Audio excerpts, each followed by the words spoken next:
Hey everybody, it's Greg Martin here. Strap on in and put on your big boy pants. It's time to listen to Pop Goes Your World with Derek Myers and Chris McBrien. If you haven't already, subscribe on iTunes. And while you're there, please leave us a rating and review. And now it's time for our feature presentation. I'm Chris McBrien, and the pop culture from Generation X is everything to me. And I'm Derek Myers, and I'm here to educate Chris on the great pop culture of today's generation. Episode 230, Source Code Movie Review.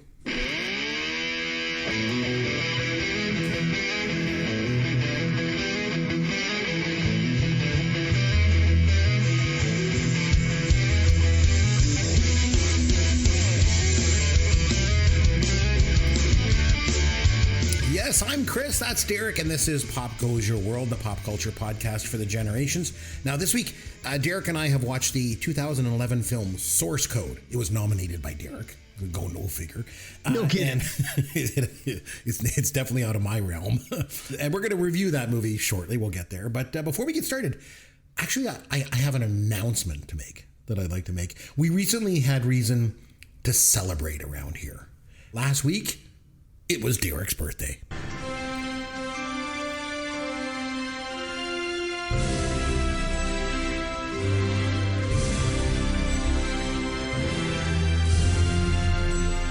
Happy birthday, Derek. Oh, why, thank you, Chris. Did you have a good time, my friend?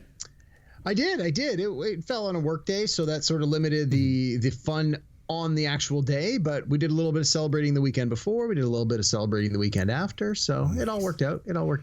Nice. So before we get to the movie review, any pop culture, I guess I should say, what pop culture have you been able to take in over the past week? Tell us, that's probably a better way to go. Yeah. So I was just before we started the podcast, I was telling you we're in a sort of an interesting part of the year where the evenings are starting to cool down. So I'm not as likely to be outside at night. I'm not as likely to be using my swimming pool in the evening. I'm not as likely to go on a bike ride after dinner. But hockey hasn't started yet. So I'm at home in the evenings with nothing to do and nothing to watch. So I have been binging a ridiculous amount of content over the last 2 weeks. For anybody new to the podcast, we're from Canada, by the way. Yeah. It's getting colder. Hockey hasn't started. Go figure. Yeah, exactly. So I've got a list of like 15 things. I'm not going to run down the whole list because that would be an entire podcast on its own. And honestly, some of these things were kind of stinkers and some of these things were a little bit older. Right. But I do want to hit on, 4 or 5 of the newer things I've been watching. That's what you do around here. You bring the newer stuff. So what have you got? I'll give a little bit of love out to some of the older ones too. So, you know what? Let me start with a couple of older ones. Okay. So I had a chance, as I mentioned before, I have a full cable package with every channel you can think of, including a whole bunch of movie channels. So my digital PVR is full of movies that I just keep recording. Oh, yeah, I'll get to it. And again, from time to time, my wife yells at me and says, don't record anything new until you watch something off that PVR. So this week I had a chance to watch 2 items off the PVR, both of which I'd seen before, both of which I really enjoyed. I had a chance to watch again. The Big Lebowski. Okay. Which, have you seen The Big Lebowski? I have never seen The Big Lebowski, believe it or not. It's a little bit of an acquired taste, but that's what I heard. Yeah, I acquired the taste a long time ago, so it was a lot of fun to revisit it. So I really enjoyed going back to see that one. And a movie that you and Yancey reviewed on this podcast before I joined, Contact, with Jodie Foster and Matthew McConaughey. Oh yeah, I remember. Which I seem to recall you didn't care for that much, but I do enjoy it a lot. And I actually listened to a podcast where they reviewed Contact a couple months ago. So when I saw it was in the lineup, I recorded it. I had a chance to watch that this week. So did you think Jodie Foster looked good in it? We got made fun of for that a couple weeks ago. There's a scene in Contact where they go to like the president's ball or something, some sort of Washington D.C. event, and she, looks fantastic in that one. So anyway, but yeah, those were 2 sort of older ones that I had a chance to revisit. That movies I enjoyed that were definitely worth a revisit, both from the 90s. And then I had a chance to start digging. I needed something new. You're always saying, what do I binge watch next? Oh my God, I binge watch so much stuff. So first of all, I enjoy the cartoon. I enjoy cartoons, but I enjoy the cartoon Rick and Morty on Adult Swim, which is very popular. But not every. Again, Chris, I assume you are not familiar with the Rick and Morty franchise. Probably never watched any. I'm familiar with it. I remember Yancey used to mention it a lot. I think, but I've never seen it. Go figure. Yeah. So it's very popular, and so the creators of Rick and Morty have another show on Disney Plus called Solar Opposites, and believe it or not, there are 3 seasons. I binged all 3 seasons in the course of like a week. They're all like 20 to 30 minute episodes, so it didn't take very long. But it's that same kind of Rick and Morty humor. So if you like Rick and Morty and you're looking for something to watch, Solar Opposites on Disney Plus, give that one a thumbs up. I also dug back into the archives and started watching the show 30 Rock, which I had never, ever seen a single episode of, ever. Did you watch it when it was on, Nope. Chris? Nope, never watched it when it was on. I don't know why I didn't watch it, but I always wanted to, especially when it really started getting big and popular, and I would see like memes on the internet and stuff. So I thought, well, I'll give it a few episodes. Well, I got through 2 seasons in the course of like 5 days. So again, it was great. And I don't know what took me so long to get to this show, but it's quite good. And it's very tongue-in-cheek, a lot of winking to the camera. Like, Tina Fey really knew what she was doing with this show, and I'm glad she had the opportunity to make it. And man, oh man, did she make the most of it. So I'm still pushing my way through. I think it's 6 or 7 seasons, so I'm just about done the second season. I was looking for something a little more self-contained than a 7-season show. And on Netflix, one of the things it suggested I might want to try is a limited series called The Lincoln Lawyer, based on a book. I just watched the first episode of that with my wife the other week. Yeah, so it's based on a book. Yeah. It's based on a series of books featuring this same lawyer. And there was actually a feature film starring Matthew McConaughey as the Lincoln Lawyer, which is based on the first book in the series from a few years back. And it was okay. This is the same character, but it's based on the second novel in the series. It has nothing to do with the movie, other than it's sort of borrowed from the same source material. But again, even though it's the second book in the series, they treat you, the audience, as someone who has no previous understanding. It's an entry point series. I think it's 8 or 10 episodes. Again, I really enjoyed it. I thought it was strong. I like the cast. I really like the guy who the main guy they cast, who I'd never seen him in anything else before. But I thought he did a great job. So Neve Campbell was in it too.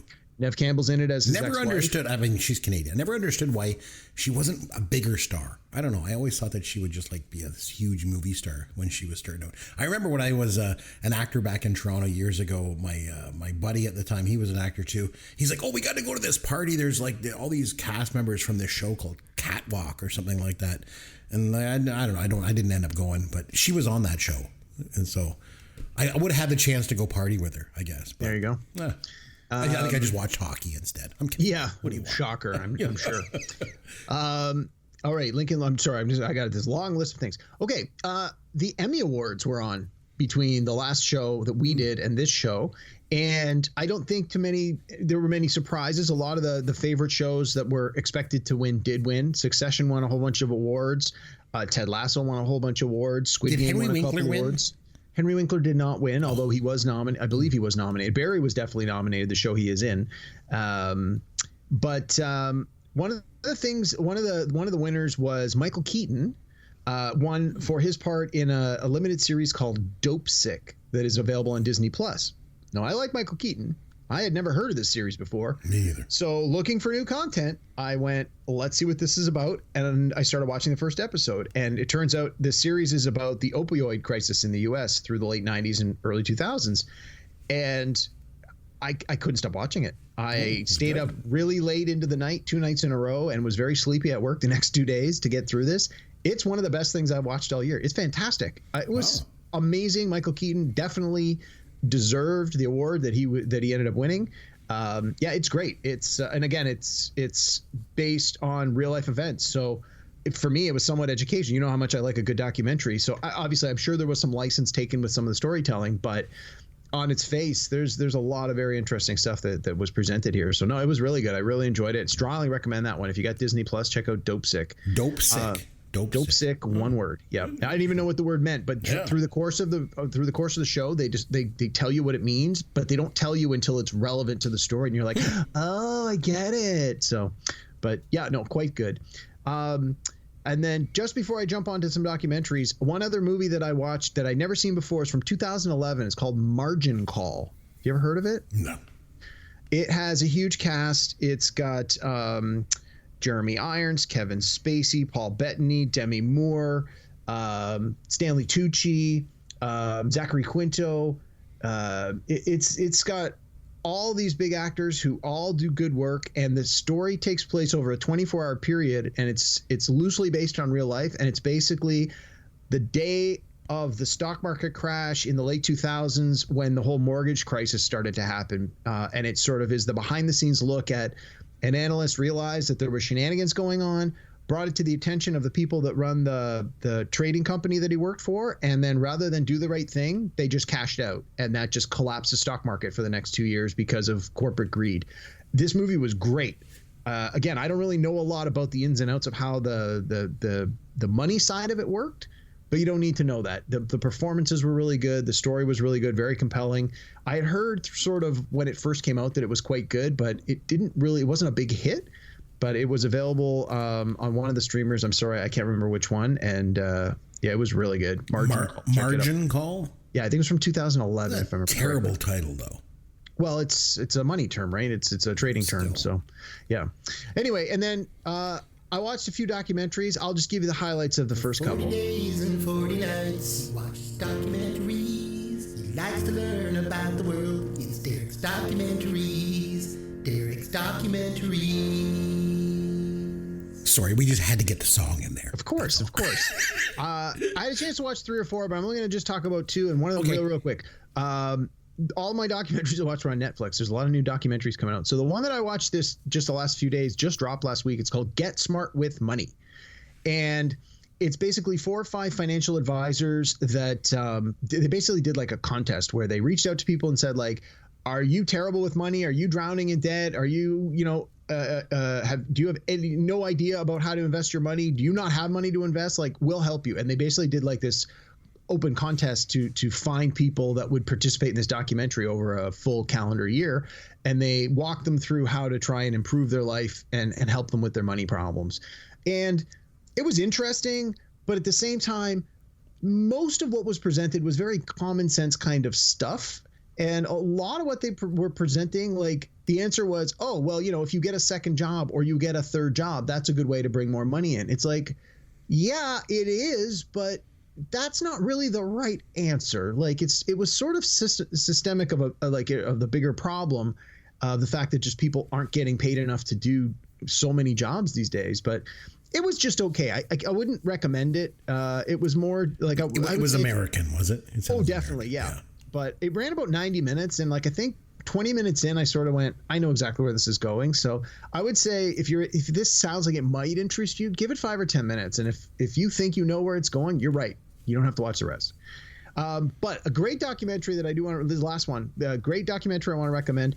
It's part of the series I was talking about bad things that happen in sports called Untold. I was telling you about the basketball referee that bet on games. Yes, and there was, that was interesting. There was the and one basketball guys that came up, they were competing with Nike and they got screwed over and all that stuff. So there was 4 documentaries in this Untold series that got dropped. This is the 4th and final one of this new batch. And it's called The Race of the Century. And it's about the America's Cup, which is a yacht race. And the Americans had won it for like 100 years in a row. And then an Australian team came out of nowhere and tried to compete.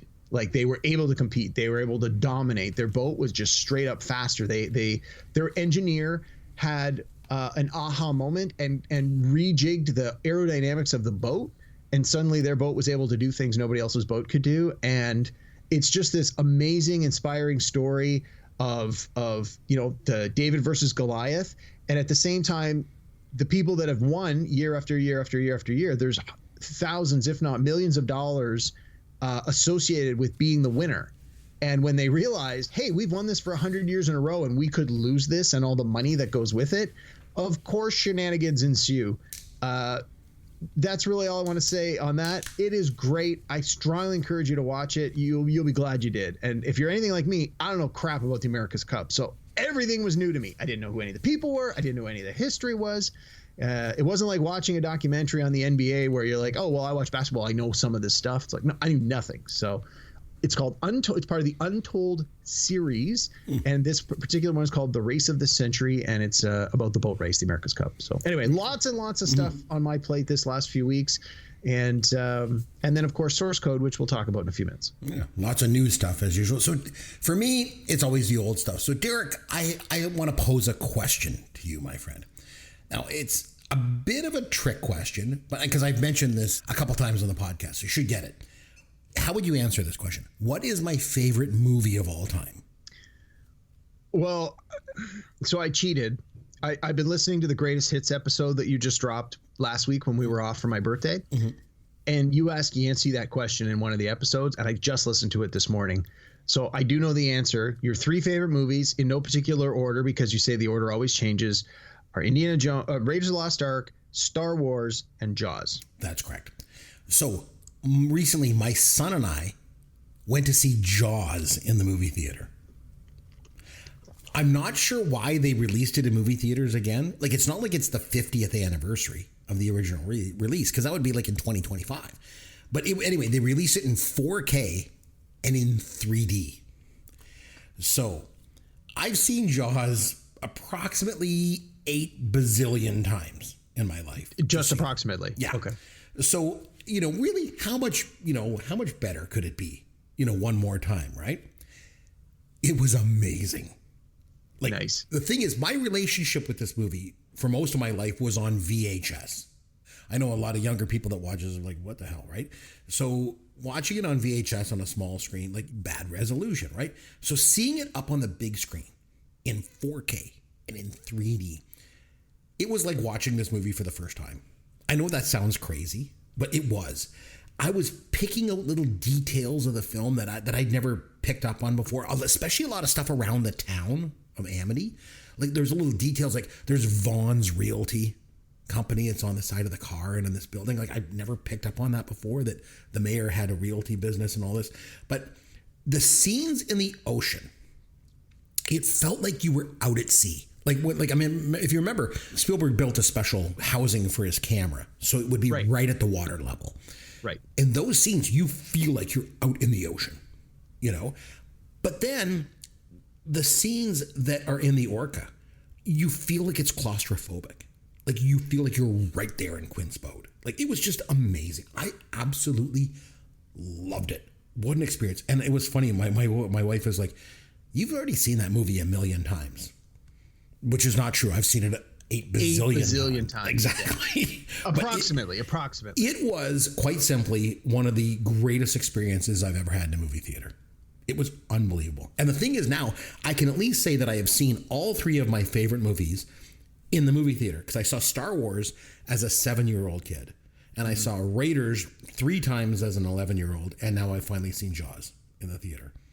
Nice. Oh my God, it was just fantastic. And it just stays with me. I just kept saying to myself, I'm so glad we did this. I'm so glad we did this. It was just so good. And to see it with my son was just, it was just so important. So, and another thing that I will often share with my son is this.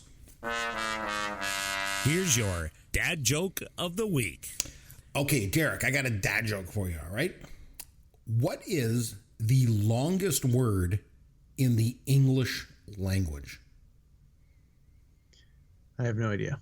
Smiles. It has a mile between the first and last letter. Oh, by the way, I'm just shitting you. The longest word is anti-disestablishmentarianism. I knew that. We've been nominated for a podcast award here every year since we started doing the show. So I think the format's working okay for us. Forget it. We're making changes. You can't keep forcing me to watch these bad movies. And if you don't like it, too bad. This movie was so bad. It's not Back to the Future. There's probably not a person on the planet who likes 1986 more than me. It had a great soundtrack. John Cusack was so hungover. You know, the dick and fart jokes. They should have called it the Hot Mess Time Machine. Come on, wah. Okay, it was time for us to review a quote-unquote newer movie. So I only go with movies pre-1989. So it was over to you, and you went with Source Code from 2011. So let's just kick things off. Maybe you can explain a little bit about why this movie. Why do you want me to go back and watch this particular film? So often when I'm trying to think of newer movies to ask you to watch, it's like there are so many to choose from. Sometimes it's hard to narrow down the field. So I'll be honest. Sometimes the choice is, I don't want to say made for me, but I am helped by the suggestions of what is placed in front of me. Probably about a month or so ago, I was flicking around on one of the channels and I caught the last 10 or 15 minutes of Source Code. And I thought to myself, man, I remember really liking this movie the last couple of, like, I know I've seen it a couple of times. I'm like, I really enjoyed this movie. I really think I need to go back and watch it again. And then when we were chatting and you're like, hey, we're going to need to come up with something a little newer, I thought, well, this is a perfect opportunity for me selfishly to go back and rewatch Source Code. But it's also a chance for me to ask you to watch it. As I think I mentioned at the end of our last episode, part of the gimmick or the presence, not the presence, the trick or whatever it might be of this movie is that the main character gets to relive a section of his life. We'll call it his life for now, an 8-minute section over and over and over and over and over again. And through the course of the movie, you understand like why he's doing it. And you find out he's a military operative and he's on a mission and he's trying to solve a mystery. And every time he goes back in time and repeats the loop, he retains all the memories of what he had done the time before. So in theory, he should be able to start solving the problem because he's not been able to solve it in the past, right? You make a mistake, you learn from the mistake, you don't make that mistake a second time, and then the next time through you got a better chance of it. And this gimmick has been done on TV shows. There's movies that have used this, like obviously very, very famously Groundhog Day with Bill Murray. It's the same idea where he's just living Groundhog Day over and over and over and over and over and over and over again. And in much the same way, in that movie, Bill Murray tries things differently day by day, just in some cases, just to see what's going to happen if you turn right instead of left. But I really like this concept when it's done well, and I think it was done well here, because from an artistic point of view, the people who are making the movie, they need an audience who's sitting in a theater for upwards of 2 hours, not to get bored of seeing the same scene with the same characters, repeating the same dialogue over and over and over again. So it becomes a little bit of an exercise in creativity from the director. Well, how do I change the way this movie is shot? How do I change the way these scenes are shot to give it a fresh perspective every time through? And that was one thing that I think the director, who is Duncan Jones, who is the son of musician David Bowie, that's one of the things that he did. I feel he did really well with this movie was the direction, and we can talk about it a little bit more as we go through. So anyway, I wasn't sure if this was going to be your cup of tea. I know we've done a bunch of time travel kinds of movies in the past, but at its heart, this movie is sort of an adventure and a detective story, if you will, with the science fiction element sort of thrown in as a wrapper. So I was kind of hoping there would be enough here that you would at least enjoy your experience, but maybe I'm wrong. Maybe you actually loved it, or maybe you just thought it was garbage. So what do you think? What was your experience with Source Code? You had not seen it before. I had not seen it. I'd never even heard of it before. So yeah. I am eternally grateful to you, Derek, and to this podcast, because it enables me to watch stuff that I never have seen before, and it exposes me to all these like newer, quote unquote, newer movies that I don't know and don't like. It doesn't mean that I like them, and I didn't particularly like this one either. I'll be honest. It was kind of muddled and confused. And the thing was, like, I'm watching, I'm like, I don't really like this. It's just not my cup of tea, kind of as you say. And then when I get done, I went online and I looked up and I was like, okay, so everybody else seems to like this movie. It has like a 92% on Rotten Tomatoes, and there's lots of really good movie reviews out there about it. So I realize that I'm like a cult of one, and that's usually the way things are. But I have to be honest. I have to be true to myself and just tell you. But I didn't really like it that much. So. Well, we'll dive into some of the specifics, and often I've found that with some of these, especially with science fiction movies, like you said, first time through with a lot of these, it can be confusing if science fiction isn't really your bag, if these aren't the kind of movies you watch regularly.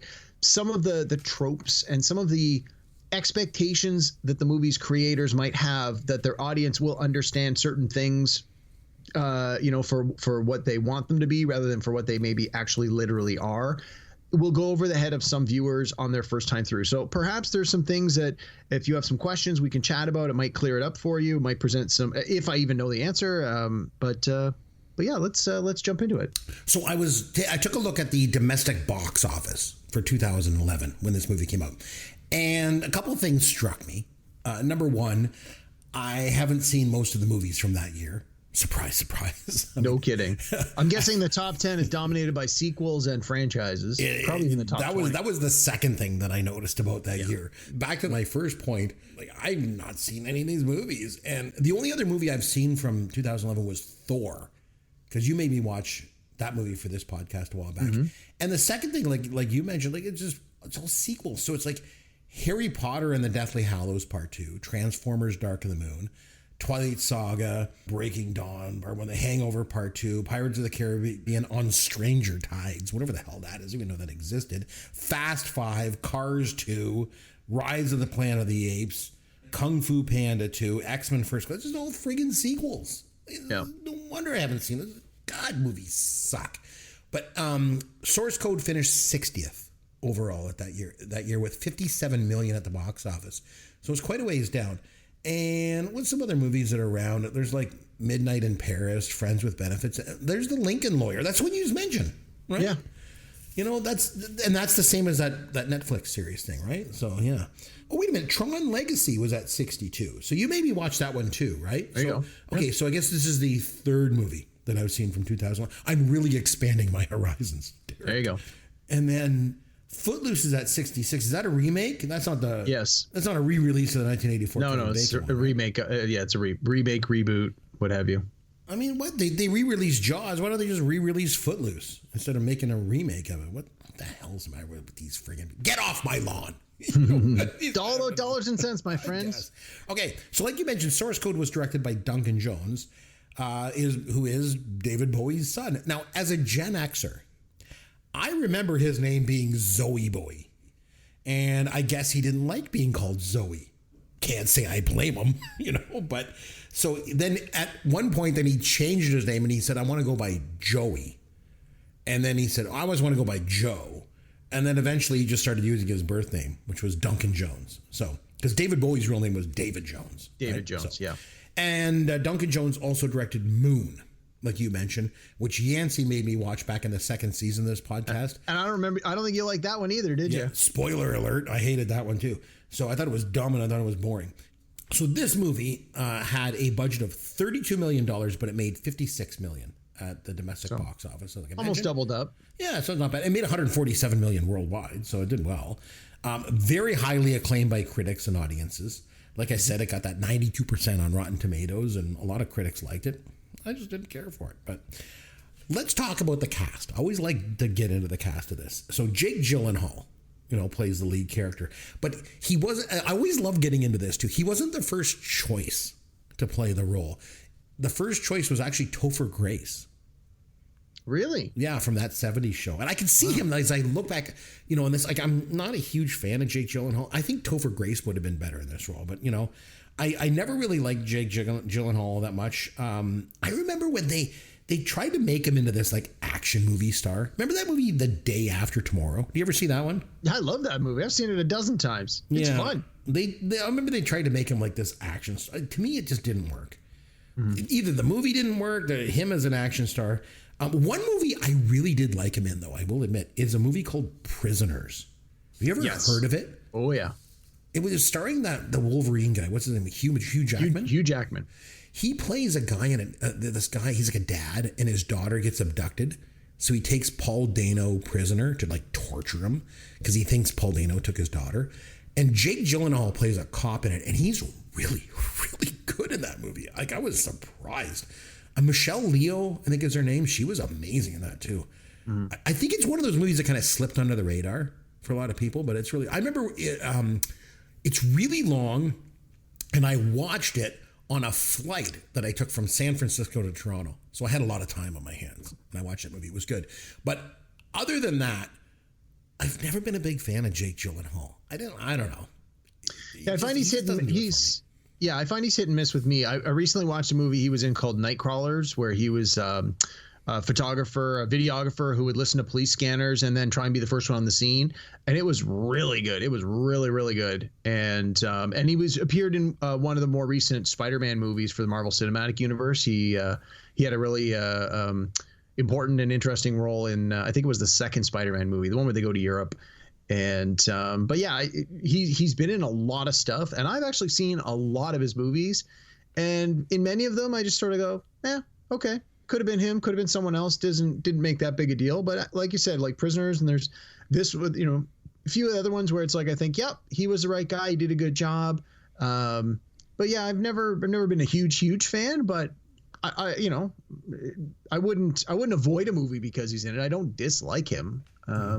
But no, I thought he was fine in this. But I see what you're saying. I think Topher Grace might have made an interesting character in this, mainly because this isn't your typical action shoot 'em up movie where there's a lot of physical stuff. There is a little bit of physicality, but again, if you've got to, as the actor, if you've got to replay what is effectively the same scene over and over and over again with just slightly different nuance, that requires a certain amount of ability. And I think I could see Topher Grace doing that. But in any case, I was fine with Jake Gyllenhaal in this role. I think the other thing too, I still want to go into the cast a bit more, but I just thought of it because you mentioned the other movie you were talking about, the one about the financial one. I can't even remember the title. Margin Call. Margin Call, stupid title. This movie has a bad title too. Source Code is a crappy title. Yeah, it doesn't really describe the movie very well. Like in the course of the movie, they explain what the source code is, but they really don't even do a very good job of that. Yeah. But I guess you can't really call it,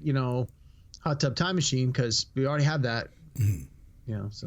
And like when I first heard it, Source Code, I'm like, what a stupid title. Like, what the hell is that? Anyway, so Michelle Monaghan, I want to mention her.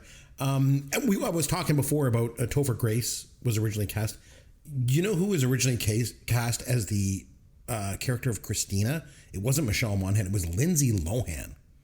Really? They originally cast, and then they definitely traded up on that one. Yeah, Michelle Monaghan is much better. I remember when I used to be in business back in the days, I used to do manufacturing sales, and I used to travel all the time.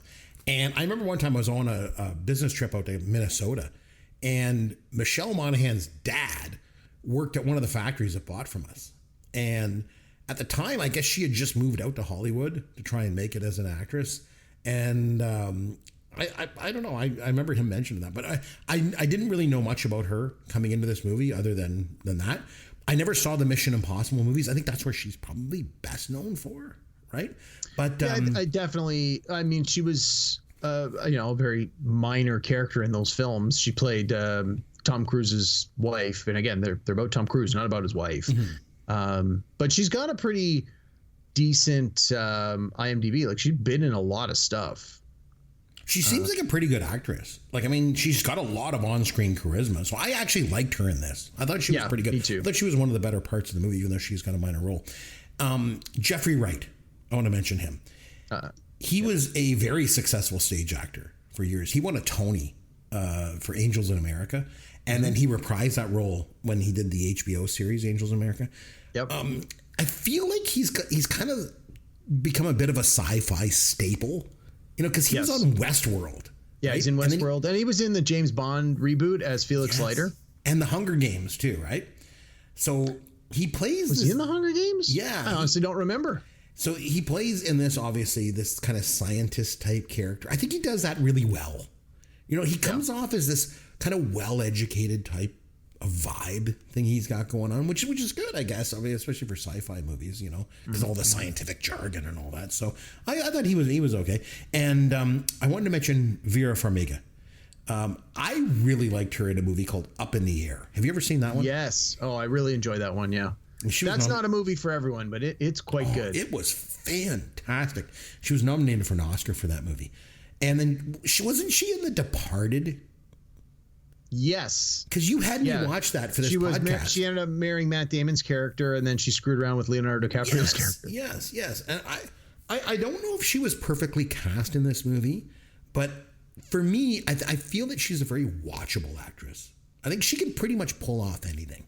Yeah. So, I thought she was pretty good. Yeah. So the movie itself. Well, hang on. I want to talk about one more cast member. Oh, sure. Canadian stand-up comic Russell Peters. Oh, of course, yes, has a small part in this. He does. He started off as a stand-up comic here in Canada, and then he made it big, and he's a very successful stand-up comic, and has since moved to LA, and you see him in a bunch of stuff. But no, it was interesting when we saw this in the theater. He was like sort of his star was just starting to like rise, and we were like, oh my God, that's the guy from Toronto, and of course, to make it easy on a guy who's not a professional actor, hey, we're going to have you play this part of a professional comedian. So not necessarily much of a stretch. Jake Gyllenhaal walks by him and he says to him, like, are you a comedian? And then Michelle Monaghan's like, yeah, he is, actually. Yeah. Yeah. So it was a nice little opportunity for him to be in, what's otherwise a very serious and credible movie. And he's got this decent credit, and he even has a little chance at the end of the movie to do a little bit of his stand up. And so I thought it was a good little opportunity for him. I've never seen any of his stand up though. But Derek, you like stand up comics quite a bit. Have you ever seen any of his act? Is he any good? I have seen a lot of his stand-up specials on TV. I've never seen him live. I still think one of his very best is one of his very first ones that he did in Canada. They have like a series where they basically give all these up-and-coming performers a chance. They give them like a 30-minute or a 60-minute special. And his first one that he did here I had it on my old PVR for years. It was fantastic. I find I enjoy his stuff a little less now than I did then. Again, we always talk about how some things don't age as well, and some of his older material definitely does not age well. But no, I think he was very successful and probably still is a very successful stand-up comic. Okay, so the premise of this film is basically there's a train with a bomb on it, and as you mentioned, they use all this science fiction gobbledygook to make Jake Gyllenhaal keep going back and reliving these 8 minutes over and over again to try and, find out who the bomber is, really. Right. And the idea is, I guess, that they can stop the bomber from detonating another bigger bomb in downtown Chicago. And it got me thinking, so why is he detonating a smaller one first? Pretty much just a plot point, I guess. But if you're a terror, why do you want to do this one little one first and then do the bigger one? Just go and blow the hell out of Chicago. Well, I think the implication, I can't remember if they explicitly stated or not, but I think the implication is that by doing a smaller attack where, fewer people are killed, fewer things are damaged, but then taking immediate credit for it and saying, you think that was big? Wait till you see the really big one that's going to happen in the middle of an urban center. It creates panic. It creates chaos, and it might bring more people to certain parts of the city than there would normally be. So let's say, for example, if it's the middle of the workday, you're going to have people in offices, but maybe nobody on the highway. Well, if there's a panic, suddenly all the highways are bumper to bumper. It wasn't clearly explained where exactly he was going to set off this second bomb, but maybe that was part of it. But to your point, it's really just part of the MacGuffin of the storytelling. You just have to accept that this is how this is. This first one went off. They weren't expecting it, but they have this opportunity to use this source code tool to figure it out and stop from doing the bigger one. The opening shots of Chicago are really vivid, and yes, it made me realize how much I love that city. Derek, have you ever been to Chicago? Yeah, a few times. I got some family in Chicago. I've probably been to Chicago at least a dozen times.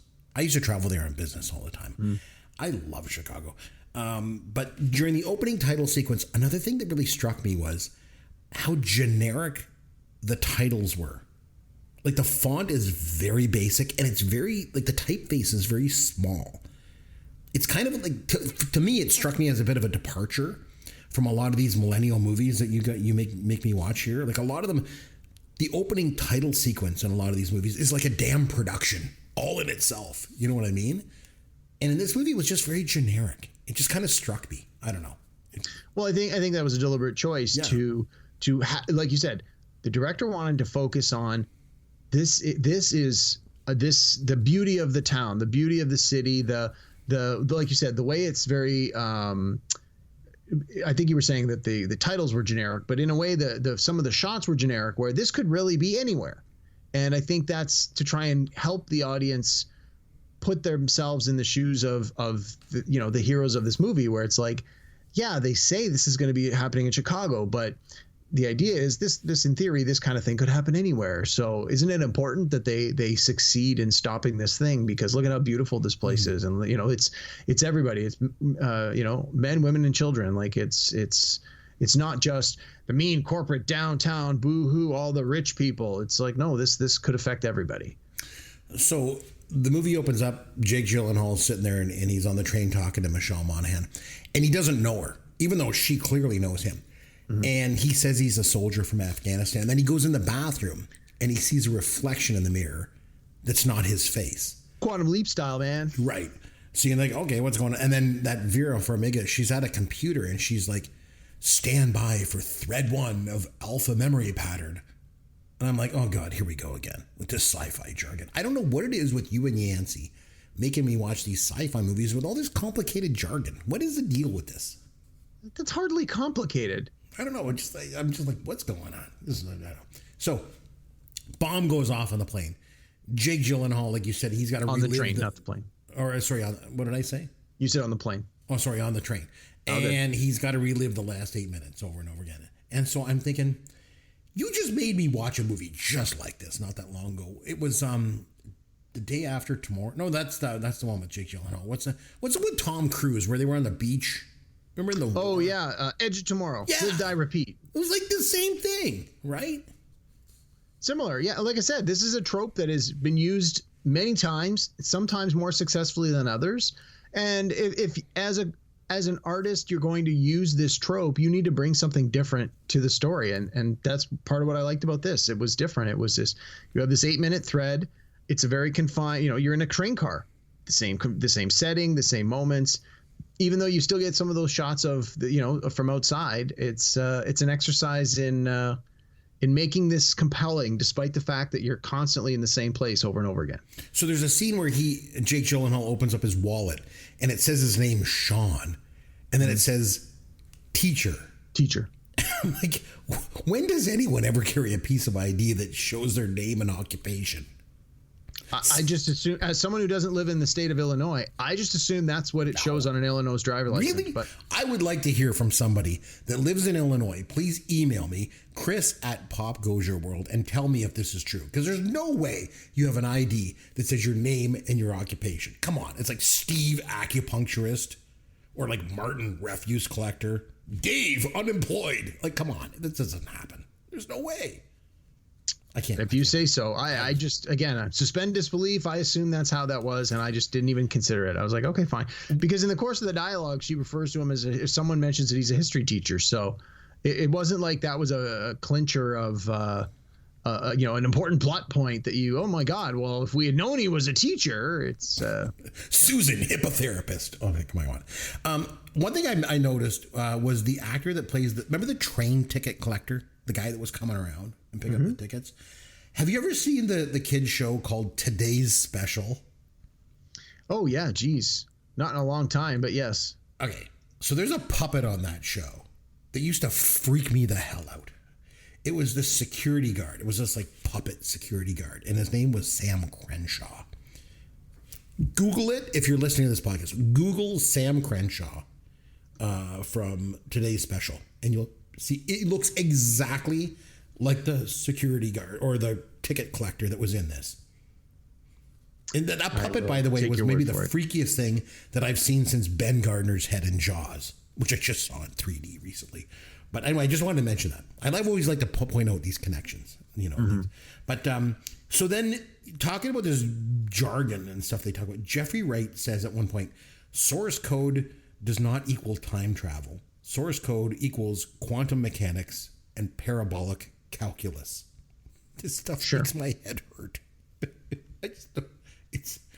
Here's the thing. If you want to understand me, Derek, and why I'm the way I am when it comes to movies, here's the thing. I like movies like Meatballs and Stripes. Okay, so you, on the other hand, like movies that are about parabolic calculus and quantum physics and mechanics. I like movies about kids going to camp or slackers that join the army to meet girls. Like, this is the perspective that you have to have. If you view everything through this lens, you will understand me perfectly. You and your weird sci-fi time bending crap. I don't know. It all just confuses me. I don't know. No, I've said before, there's a couple of, I have a soft spot for a handful of genres. I like time travel movies. I like science fiction in general, but I like time travel movies. I like any movie that's about like a bank heist or con artists that can pull one over on someone. Like anything that falls into those categories, I'm going to give it the benefit of the doubt. I'm going to give it a watch. And believe me, I watched, I had it on my list, but I didn't talk about it earlier. I watched a time travel movie on Netflix this week that was just garbage, which is why I didn't mention it. So I'm like, they're not all winners, but But no, one of the things that I really did like about this movie was, and I know we're sort of jumping up a bit, but I actually really liked the ending. I liked that it had the happy ending. It didn't have to, but I think it worked. And I did like, I liked the reveal. Like, so the character starts with memory loss. So we as the audience are in the same situation as this hero that is the avatar for us. And as he learns what's going on, we learn what's going on. And that, that's good storytelling. That happens all the time. But one of the things that I really liked was how when we cut back to Jake Gyllenhaal's character, when he wasn't on the train, he was in like a emergency capsule of some sort. And eventually manages to like free himself from the harness, and he loses heat in his little capsule, and he has to like jury rig the thing, and the communications comes and goes. And the very first time I was watching this through, I was, I took it at face value, and then it wasn't until 2/3 through the movie when you realize, this isn't real. He's not actually in a capsule. This is just his mind's way of compensating and making sense of what's going on. And then at the very end, you have the full reveal, which, if you haven't figured that out by then, be a little surprised, but where, his physical body is for the most part gone. It's just like a head and a torso. But just, I like the way that through the course of the story, as he started to gain more of his memory, as he started to become a little more self-aware, the escape capsule that he was in started to break down, started to seem smaller, started to get colder. It was like his brain was starting to tell him, like, this isn't real. Like, this isn't what you think it is. And again, that wasn't sort of the main plot of the story, but it was an interesting sort of diversion on the side that I think did a good job of bringing you back and forth. Because as we found out from like Groundhog Day, if you just keep showing the same thing over and over and over and over and over again, it gets really boring really fast. So by having those cutaway scenes where it cuts to him in the escape capsule, it was a good way to cut away from that 8 minutes that keeps repeating. And I just thought it was very clever. I thought it was clever the way it came together. I thought it was interesting the way it was, it was hidden from the audience. And I know I didn't realize that it was artificial until quite some ways in the movie. Basically, by the time the character realizes something's up, this is the same time we as the audience realize something's up. But no, I thought it was just a clever way to weave that into the story. I guess another twist in the movie, too, is that, they find this bad guy, Derek Frost is his name, and then they arrest him and they stop him from killing, all these people in Chicago. But then Jake Gyllenhaal wants to go back and save the people on the train, too.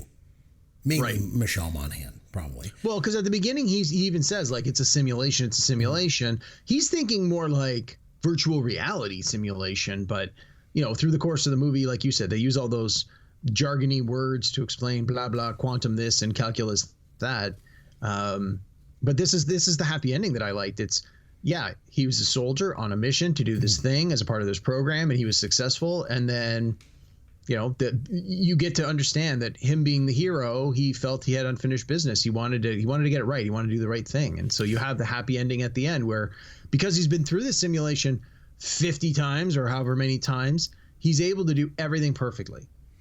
And the army guys, they don't want him to do this because he's not supposed to change the past, right? He's only supposed to like try and alter the future or something like that. Like I say, these sci-fi movie premises, they make my head again. work. It's presented as it doesn't matter what he does, nothing's going to change, and that's sort of one of the twists at the very end is, well, it doesn't work. It is actually sort of a time travel scenario kind of thing. If you want to believe that's how it works. Based on the email he sends. And I think what they were saying, the reason he didn't want him to go back that last time was this resource of this soldier that could do this thing and relive this moment in the past was a valuable tool to their military. And why would you risk him going back into a scenario that you don't need anything else out of that might compromise any sort of future missions? So I think that was more the idea of why they didn't want him to go back. It didn't have anything to do with, well, you might make other changes. They don't give a crap. They didn't think he could do any material change one way or the other. So here's where I need your help, because I think what happens is he gets Russell Peters to do a stand-up routine to make people laugh, so that I think they just have a nice moment before they die. Is that the idea? Is it? Yeah, that's to be absolutely. honest, I'll be perfectly honest. I was checking baseball scores at this point in the film, so I mean, I didn't know what's going on. Yeah, I think that's exactly it. It was, how can you make everyone's day better? Well, we started by stopping the bomber, and then it's like, okay, what else can we do? And it's like, but then they go to that reflective peanut thing in downtown Chicago. That, by the way, that thing is called Cloudgate. I think a lot of locals call it the Bean, if I remember correctly. yeah, that's what I've always heard it called, the Bean. Yeah, I've been there. It's right beside the Art Institute of Chicago. A friend of mine used to work at the Art Institute. She was a curator there.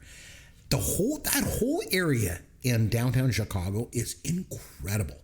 There's like Maggie Daley Park and then Buckingham Fountain. It's all like connected together. Downtown Chicago is just beautiful. It is one of my favorite cities in North America. Much better than this movie, that's for sure. What are some of your favorite cities in North America? I'm curious. Vegas, baby. Vegas. Oh, you like Las Vegas, yeah. Going to Vegas again, December. Nice. Countdown's on. 3 months, For me, I'm there. it's like, I think of like Toronto, I love, New York, Chicago, and Quebec City. Those are the things that come to mind for me, but I love Chicago. That's fair. You want to give it a rating out of 10?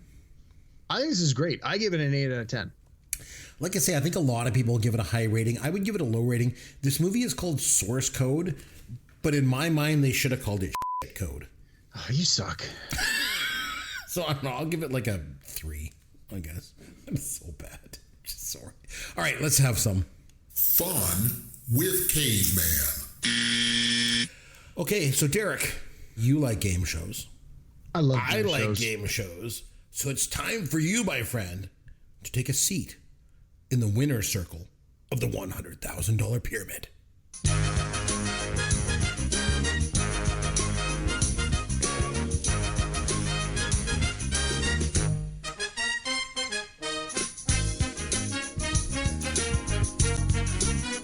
All right, Derek, you know how this works. You have 60 seconds to make it to the top of the pyramid.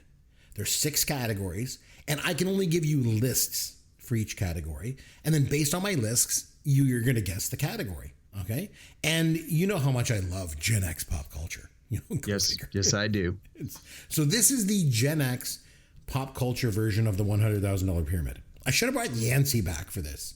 Made him sit in here. You know, that's always good for a laugh or two.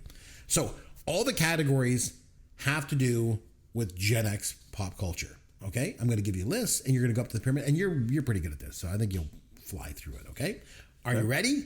I think so. Go. Hey, I live in Milwaukee with my mom Marion and my dad Howard and my sister Joni. Oh, what Richie Cunningham would say. Happy days. Darth Vader, the Star Destroyer, the Millennium Falcon. Things in Star Wars. Yes. Big Trouble in Little China. The Thing. John Carpenter movies. Yes. Ordinary People. Chariots of Fire. Gandhi. Terms of Endearment. Amadeus. Movies that won the Best Picture Oscar. Out of Africa. Platoon. I don't know. Pass. The Last Pass. Good Old Boys. I'll Be There for You. Believe It or Not. Thank You for Being a Friend. Theme songs that were big on the radio. Yeah. The Ballad of Jed Clampett. Making Our Dreams Come True. Pop songs that were theme songs to TV shows. Yes. Scary Movie. Hot Shots. Top Secret. Airplane. Spaceballs.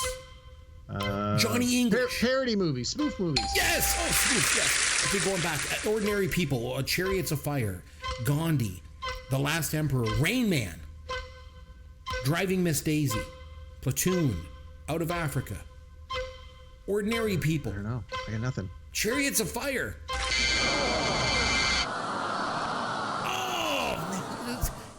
Oh, man, we almost had it. Jeez. You got 5 of them. That was Best Picture winners from the 1980s.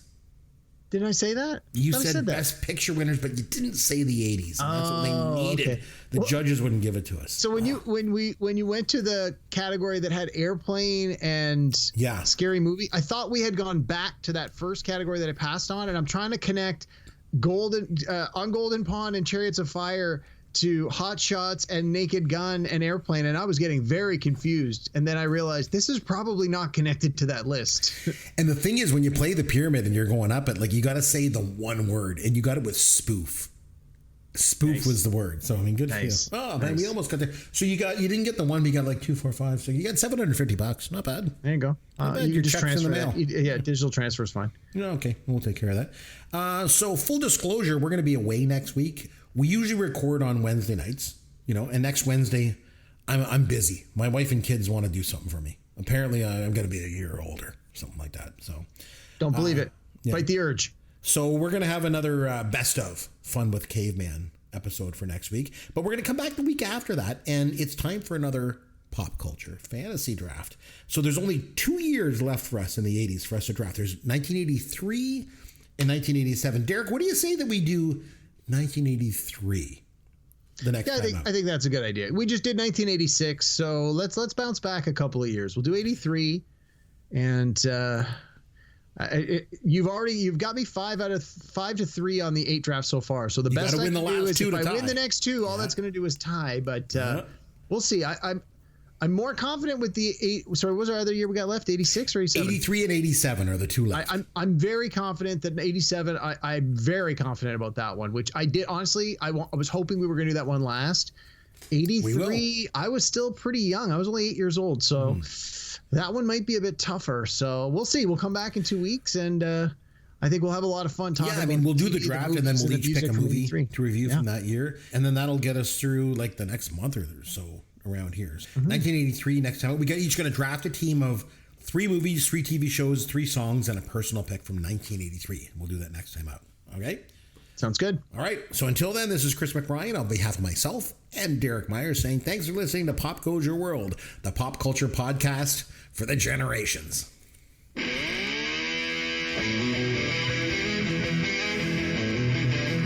Thanks for listening to Pop Goes Your World. You can contact Chris and Derek at popgoesyourworld.com. Please take a minute and review the podcast on iTunes or wherever you download and listen to the show.